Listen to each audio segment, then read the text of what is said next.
Bonjour à tous, c'est l'Enrolleur et bienvenue au Conseil du MJ. Aujourd'hui, les outils pour masteriser.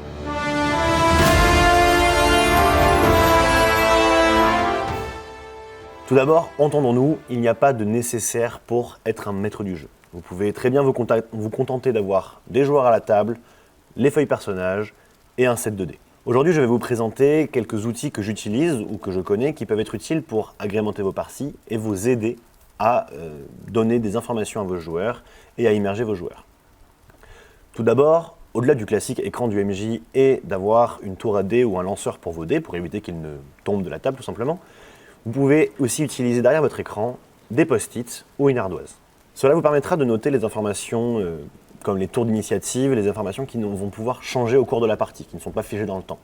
Vous pourrez également sur votre ardoise prendre en compte les points de vie des monstres afin de facilement effacer et réécrire par-dessus. Préparez-vous également les fiches techniques des monstres que vous allez devoir interpréter pendant la session, les fiches du bestiaire, mais également les fiches pour les PNJ, pour avoir les stats sous les yeux. Vous pouvez les ranger dans un petit classeur que vous avez avec vous, ou les épingler sur votre écran à l'aide de trombones ou de pince à linge par exemple.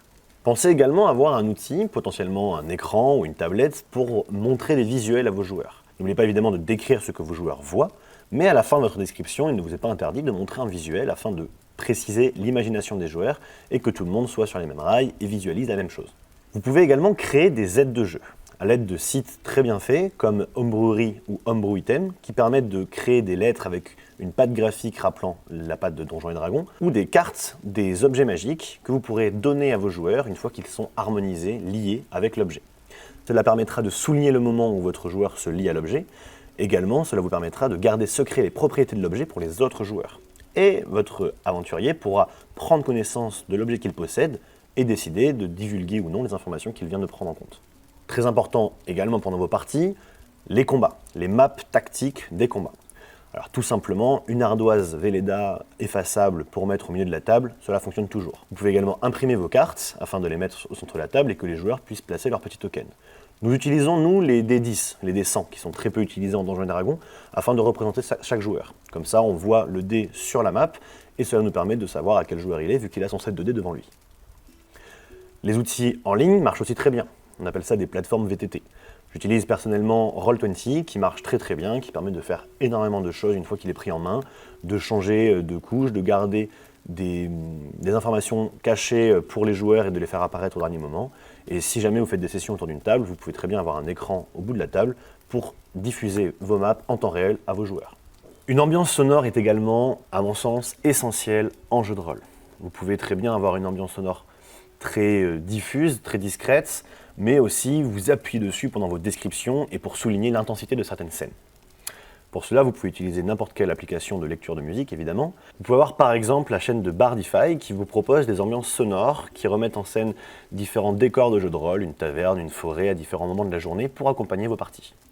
Personnellement, j'utilise Syrinscape, qui est un logiciel, une application que vous pouvez installer sur votre ordinateur, qui est reliée à un site qui permet de travailler vos ambiances sonores en mettant des petites musiques, des ambiances sonores, et de créer comme ça l'ambiance qui colle le plus à votre situation. Le point fort de Syrinscape, cela permet de lancer la musique en simultané sur d'autres ordinateurs. Si vous êtes amené un jour à jouer en Discord ou à jouer en ligne avec d'autres joueurs, cela permettra de gérer la musique sur votre ordinateur et tous les joueurs l'auront en simultané dans leurs oreilles. Pour les joueurs, il y a également des petites aides de jeu qui leur sera essentielles, des petits outils. Évidemment, leur feuille personnage, on n'y reviendra pas.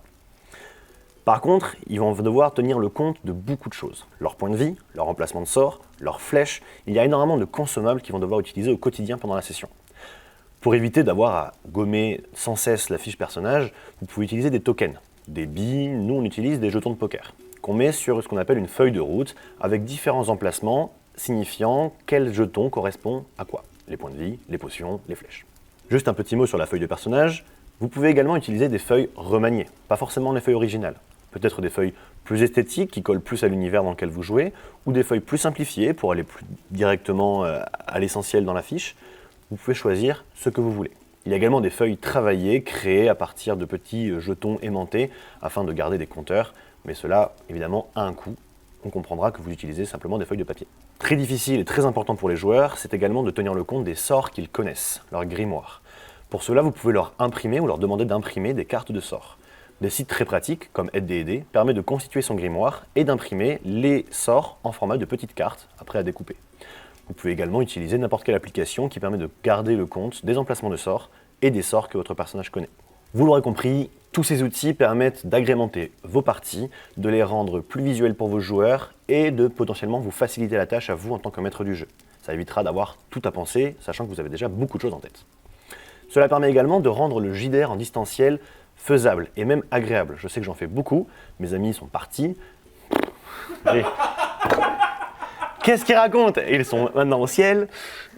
Non, ça peut rajouter pas mal de temps de préparation, évidemment. Il faut passer du temps sur l'ordinateur à agrémenter sa map, à prévoir les tokens pour les joueurs, pour les monstres. Mais une fois que vous avez fait ce travail, ce sera beaucoup plus fluide pendant la partie et cela permettra de jouer à distance avec d'autres joueurs. Vous pouvez nous mettre dans les commentaires les petits outils que vous utilisez au quotidien pendant vos parties, que je n'ai pas cités. Peut-être que ça donnera des idées à d'autres joueurs, d'autres maîtres du jeu. Et j'espère que cette vidéo vous a plu et vous aura permis de gagner en aisance pendant vos parties. Et on se dit à la prochaine.